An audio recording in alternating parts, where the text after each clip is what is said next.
This is so dumb. Speaking of dumb.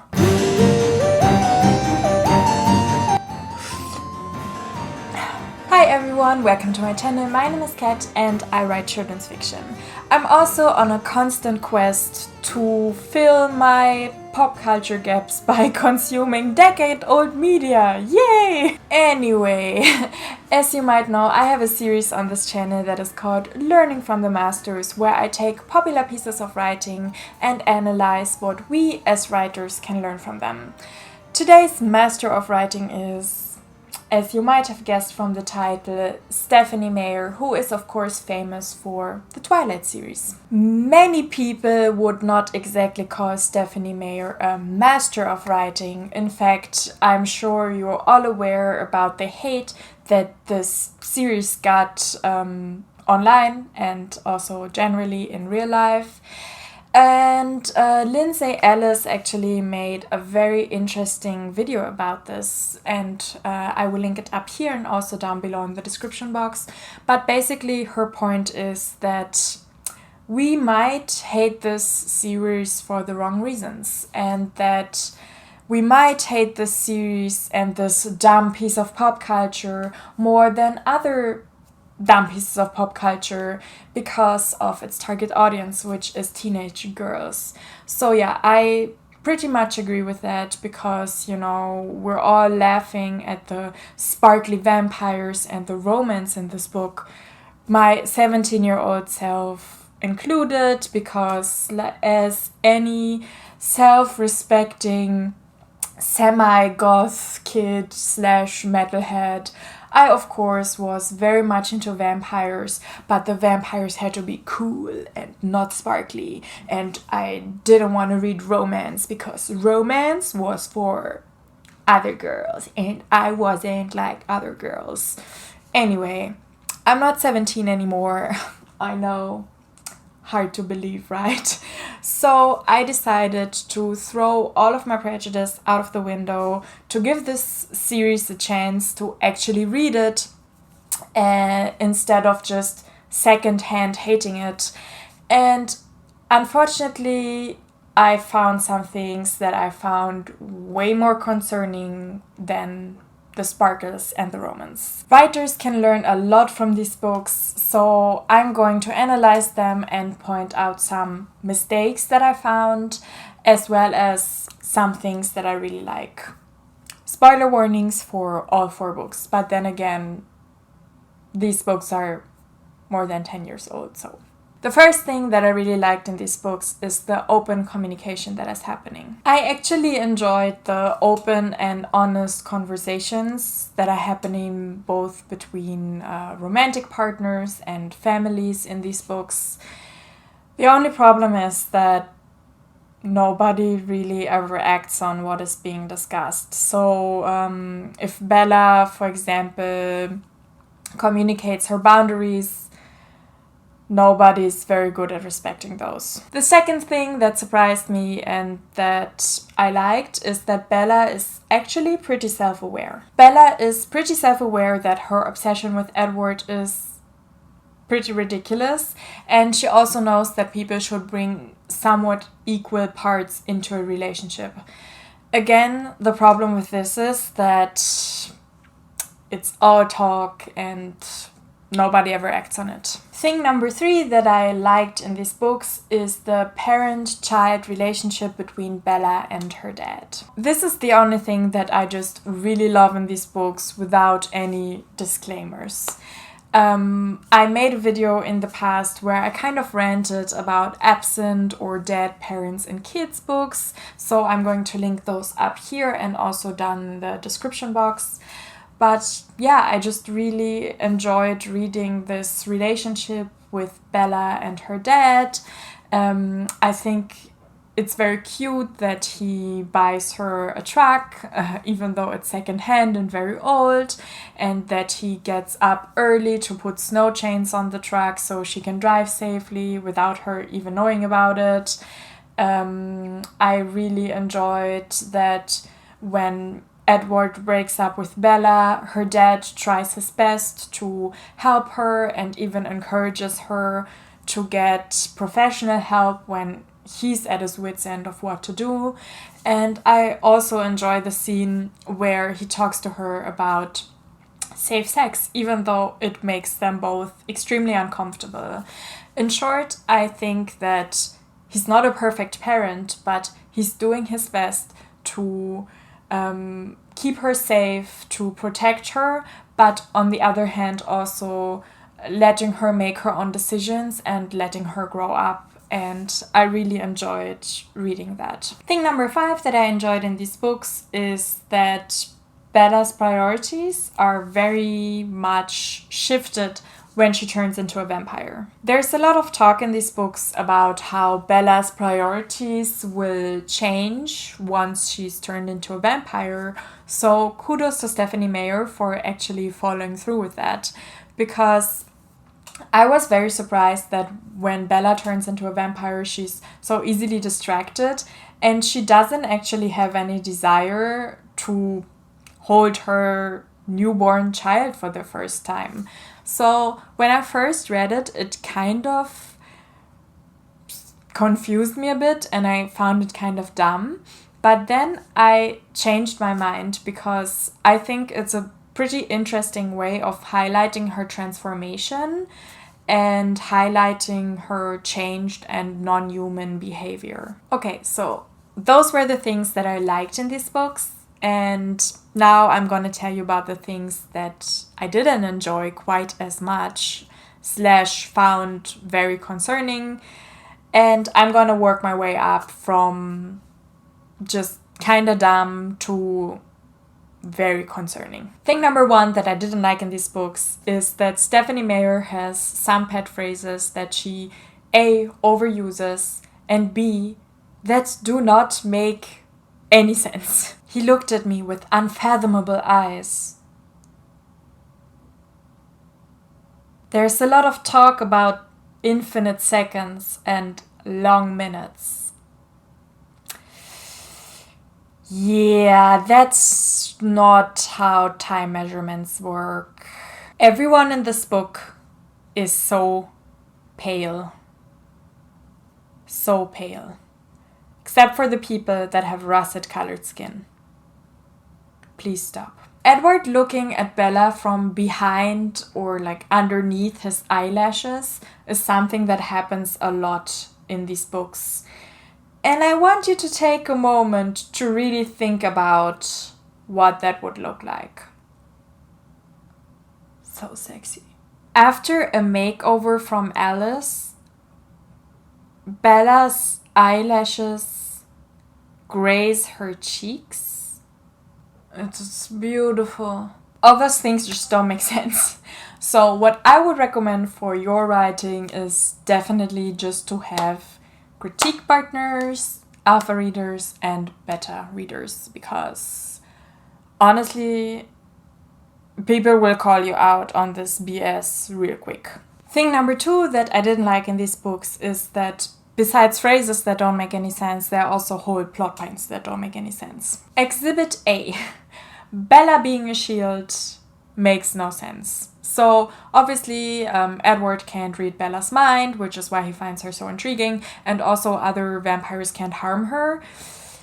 But to everyone else, she is an open book. I mean, her mom even calls her an open book.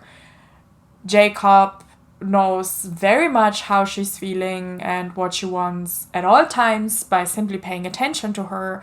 And also when Bella gets depressed about the breakup with Edward and then tries to pretend that everything is fine later on, her dad isn't fooled. So I don't know, to me it just lacks consistency. It doesn't make a whole lot of sense. So I feel like this would have been an easy fix if Bella was just harder to read for most people, then this would be more in line with her superpowers as a shield. Exhibit B. Bella doesn't remember anyone when she first comes to Forks. Girl, just do the math. She mentions she goes there for a month at a time until she's 12 or something, or 14, I don't know. So she spent more than a year of her life total in that very small town with a population of 3,800 people. And yes, I looked that up because Forks, Washington is a real place. So you're gonna remember some people. Exhibit C. The vampires and the werewolves have this feud going on. I'm talking about them collectively, not about Edward and Jacob specifically. But then it turns out, it's just kind of mentioned in passing in the 4th book, that the werewolves aren't actual werewolves because they're shapeshifters. So what was this feud all about?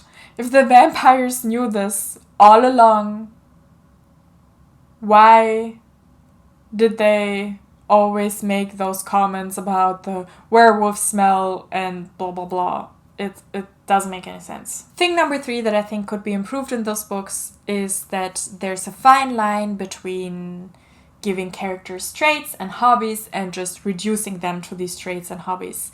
And Stephenie Meyer definitely crossed this line. Okay, Bella's clumsy, we get it. Bella's dad likes baseball and fishing and can't cook.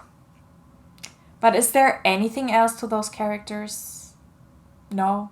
Thing number 4 that I think could be improved in these books is a little less conversation, a little more action, please. A complaint I heard very often on the interwebs when Twilight was being discussed is that Bella is such a passive character. And I think that's a lie. And I repeated that lie, so I'm very sorry about that. And I'm here to tell you now that I don't think anymore that Bella is a passive character. At least not in the context of these books. Because in these books, I feel like nobody ever does anything. They just talk all the time.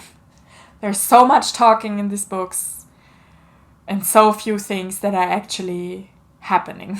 No, that's not true, sorry. Actually, sometimes they do things like going to the forest or going to the beach or playing baseball or going shopping. You know, all those things that you would want to read about in a paranormal book because they're impossible to experience in real life.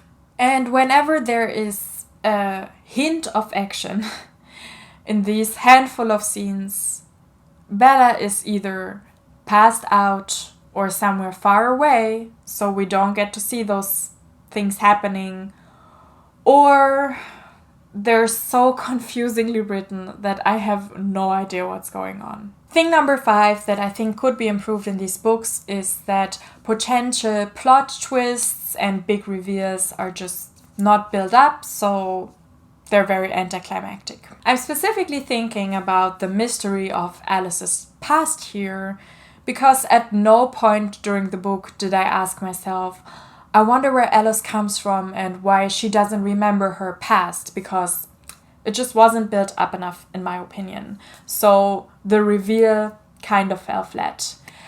What I would recommend for your own writing is that when you work with those critique partners and beta readers that we talked about earlier, because you're gonna write, I recommend not giving them your whole manuscript all at once, but instead giving them smaller chunks, because this way you can actually ask them what their most burning questions are, what, mysteries they want solved, and you can make sure that you're building up your big reveals correctly and that they don't fall flat. Problem number 6 is that these books are not exactly promoting healthy relationships. I'm not a psychologist, and I also didn't really look into definitions and criteria for this, so I'm not sure where to draw the line between passive-aggressive, aggressive, or actual full-on abusive relationships.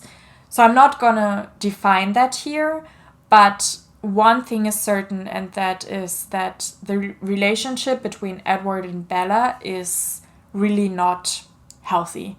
So it's really not okay that he listens in on her private conversations. It's not okay that he physically restrains her, that he breaks her car to prevent her from going to visit Jacob, that he drives too fast even though he knows it scares her.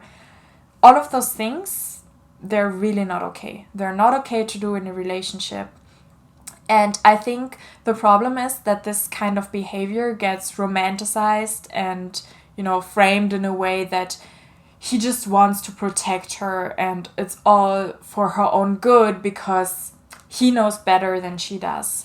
So I think that's really not okay, especially with the target audience that we're talking about. We're talking about young and impressionable teenagers who don't know yet how relationships work. So we shouldn't be promoting this kind of relationship and romanticizing it. And speaking of promoting really, really unhealthy relationships, problem number 7 that I had with these books is promoting pedophilia. I know that this video was relatively lighthearted up until this point, but I can't stress enough how serious I am about this topic. So I know that we're talking paranormal romance here, and I know that, in these kind of love stories where one party is immortal, age gaps are gonna come up. So I'm gonna more or less ignore that Bella is 17 and Edward is, I think, 104 or something. But where I draw the line is the whole imprinting thing. So for those of you who haven't read the books, imprinting is basically a thing that happens to the werewolves, where when they see their soulmate, their whole life kind of snaps out of place and then rearranges itself back into place to kind of only revolve around this soulmate. This imprinting also happens with toddlers and also with Jacob, who I think is 16 at the time, and Bella's newborn, minutes old baby. They kind of try to explain it away in the sense of, these teenage boys are not interested in the little girls that way. They just want them to be safe and happy and healthy. And then if they later fall in love, that's fine. No, there is a word for that kind of behavior, and it's not imprinting. It's called child grooming. It's okay, in my opinion, to talk about pedophilia in media and also in fiction, but there are ways to do it. And romanticizing it is not a way. So I don't know what Stephenie Meyer was thinking. I don't know how this got past editors and past her publisher, and I don't know how it's not being discussed. So like I said in the beginning, we make fun of the sparkly vampires in this book when really what we should be discussing is how it promotes really unhealthy relationships, abusive behavior, and child grooming and pedophilia. So needless to say, I didn't enjoy these books very much. At first I thought they're kind of a bit silly but cute enough, but as soon as we crossed into this territory of promoting really unhealthy relationships and kind of promoting pedophilia, I was just out. So yeah, sorry to end on a negative note, and because I want this channel to be positive and fun, I'm gonna do a fun little exercise next week, which is that I'm gonna fix Twilight, y'all. So if you don't want to miss that, hit the subscribe button and I will see you here next Tuesday. Bye!